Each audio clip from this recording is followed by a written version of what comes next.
Okay, welcome back. Now we'll continue where we left in the previous video.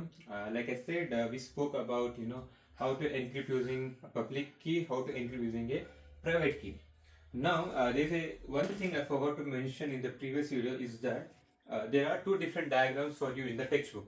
If you look into that, what I have explained is the same, but the only diagram changes and the title changes. What will be the title? So for one, it will be the public key encryption public key cryptography for authentication or for confidentiality. So what we spoke, see we have I generate a public key. Someone encrypts a message using my public key, and I decrypt it using my private key. What is that? I'll wait 1 second. Public key, lock, then unlocking with private key. So this is called as confidentiality. Okay, in the sense what only the between two people only I can read it, no one else can intercept it. Confidentiality. Now one more thing is there. If I change the keys here, see we can encrypt with public key also and with private key also, and decrypt is like vice versa, but if you have encrypted with public key, it can be only decrypted with private key, not with the public key itself again. Okay, so if I encrypt with private key and decrypt with public key, what is this? This is authentication. That authenticity. Okay, this proves that the message was originally from from correct person. And there is also a topic like a non-redundicity, the thing, but the sender cannot deny that I did not send it. If some message was encrypted using a private key of Alice, we'll take example. Alice encrypted a message using Alice private key, and someone decrypted using the Alice public key. So now here Alice cannot deny that she did not send that message, because it was decrypted using that particular public key. Okay, I'm sorry. So now what we saw here, confidentiality and authenticity. So one diagram, the first diagram which I showed in the top one, using Bob's public key ring Alice, that is for this. There is a different diagram which includes the crypt analysis. You can check in the notes. And here this is the for authenticity. Now the problem, it is also called as digital signature. Okay, that's a point over here.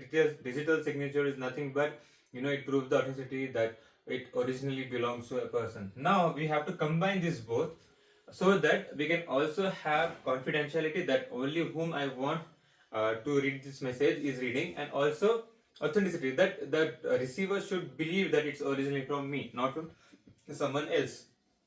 Now how to do that? We are doing 2 times encryption and 2 times decryption. Very simple, right? But the tricky part is different key pair source. So now you can see here the first and the last. So the first encryption is encrypted by private key of Alice, and the last decryption is also done by public key of Alice. So both first and last, okay, first encryption and second decryption, you can see here, right? Suppose 1 2 1 2, I'll just write E E D D. So these two are with A and this two is B. Remember like this. Okay, so you have to draw a key pair source, 2 key pair source, one for this and another for this. So see, same thing. Okay, so now what you're doing, if you remember, this much is more than enough.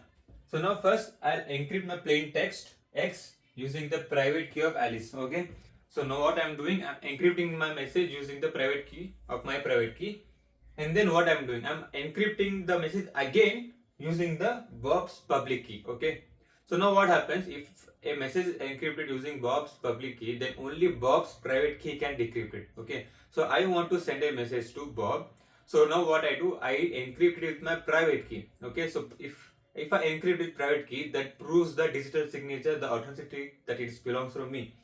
Then I'm encrypting Bob's public key, so that only Bob can decrypt it using its private key. So now in the decryption layer, what happens? Since it is encrypted with Bob's public key, now no one else can decrypt the first layer. Okay, so here the last layer is nothing but the first layer of decryption. See, the last layer of encryption is the first layer of decryption. I hope I'm not confusing you now. So now see here. Okay, so this is the message. Okay, first layer of encryption was with private key of A. Second layer of encryption with was public key of P. Now if I have to decrypt it, I have to remove this layer. What is the first layer now?